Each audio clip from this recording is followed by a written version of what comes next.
Oi, pessoal! O assunto da aula de hoje vão ser as mitocôndrias e os cloroplastos. Vamos começar falando pela mitocôndria, uma organela que tem DNA próprio, que tem ribossomos próprios, que tem suas próprias enzimas, né? A mitocôndria a gente já estudou, tanto a mitocôndria quanto o cloroplasto surgiram através daquela teoria endossimbiótica que a gente estudou lá no Origem da Vida. Quem não viu ainda, dá uma olhadinha lá nas aulas de Origem da Vida, teoria endossimbiótica. Né? Lá a gente estudou que essas organelas muito provavelmente costumavam ser bactérias, por possuir todas essas coisas que eu falei para vocês, DNA próprio, enzimas próprias, né? Ribossomos próprios. E quando a gente analisa, por exemplo, a molécula de DNA da mitocôndria, a gente vê que ela é uma molécula de DNA circular, muito parecida com a das bactérias atuais, né? Mas enfim, função da mitocôndria, pessoal, vai ser uma só: respiração celular. A respiração celular é um processo pelo qual a gente obtém energia, que a partir de agora a gente vai chamar de ATP, ou ainda adenosina trifosfato. O processo pelo qual a produção de ATP acontece a gente vai estudar mais tarde numa aula sobre metabolismo energético. Agora a gente vai dar mais um enfoque no aspecto morfológico das mitocôndrias e dos cloroplastos. Seguinte, as duas organelas têm duas membranas, uma externa e uma interna.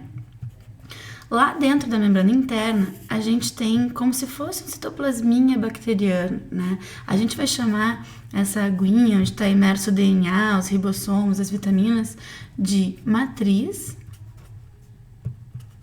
mitocondrial, tá? Essa membrana interna tem um nome muito importante, tá? Que é legal a gente lembrar que é a crista mitocondrial. Tá? Dou enfoque nessas duas estruturas aqui, matriz e crista. Tá? A matriz mitocondrial, porque é aqui que acontece uma etapa super importante da respiração celular, que a gente chama de ciclo de Krebs, ou então ciclo do ácido cítrico, né? E na crista mitocondrial é onde rola a cadeia de elétrons. E também cadeia de elétrons. E também a fosforilação oxidativa, que é onde a gente vai produzir ATP bruto mesmo, né? Só para dar uma adiantada no que é a respiração celular. Assim, grande parte das coisas que a gente come, como por exemplo, glicose, né, alimentos gordurosos, e até mesmo as proteínas, podem ser transformadas em energia, né? Todas essas substâncias, elas podem ser transformadas em acetil-CoA, que é uma molécula que a gente considera como uma grande encruzilhada metabólica, né? Já que todas essas biomoléculas aqui podem ser transformadas pelo corpo em acetil-CoA. Se transformando em acetil-CoA, essas moléculas vão ter acesso à matriz mitocondrial, onde vai acontecer o ciclo de Krebs, a gente produz um pouquinho de energia na forma de NADH, FADH e ATP. E depois, pessoal, todos os NADHs e FADHs que vão ser produzidos, né, tanto pelo ciclo de Krebs quanto pelas reações anteriores, vão lá para a crista mitocondrial, né, onde ela vai sofrer a cadeia de elétrons e a fosforilação oxidativa, processo pelo qual NADHs e FADHs vão ser transformados em ATP, que é uma molécula muito eficiente para transporte de energia no nosso corpo, tá? Então, basicamente é isso. A respiração celular, por que é respiração? Porque para que tudo isso aqui aconteça, para que a gente consiga transformar todas essas moléculas em energia, a gente precisa de oxigênio, tá? Então a mitocôndria é a partezinha do nosso corpo que vai utilizar o oxigênio. Depois, pessoal, a gente vai falar sobre uma outra organelinha linda e maravilhosa, que são os cloroplastos. Cloroplasto, gente, é uma organela que está presente lá nas células vegetais, né? Os vegetais, ele tem essa organelinha porque ele possibilita a eles a fazer um processo chamado de fotossíntese. Fotossíntese é justamente o processo pelo qual a gente produz a tal da glicose que a gente estava falando antes, tá?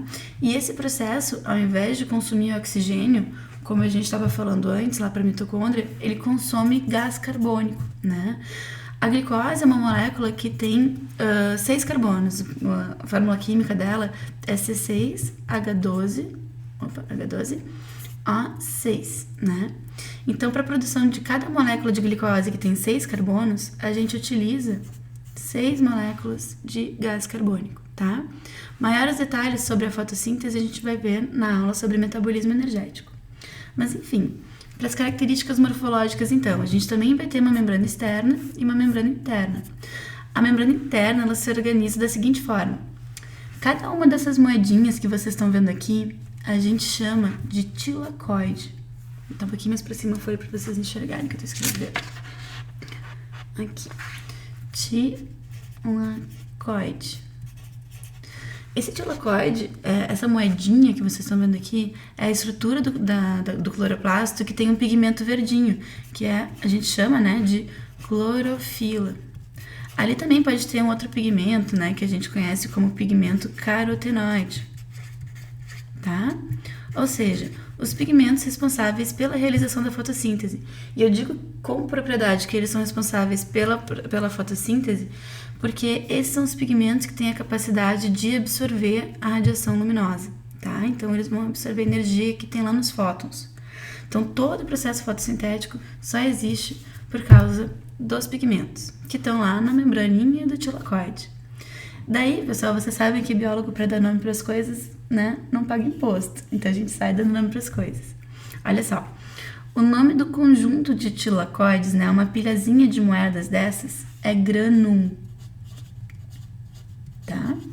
E todos os tilacoides, todos os grãos que a gente tiver dentro do cloroplasto, a gente chama de grana, né? O conjunto de todas as moedinhas a gente chama de grana. Certo, pessoal?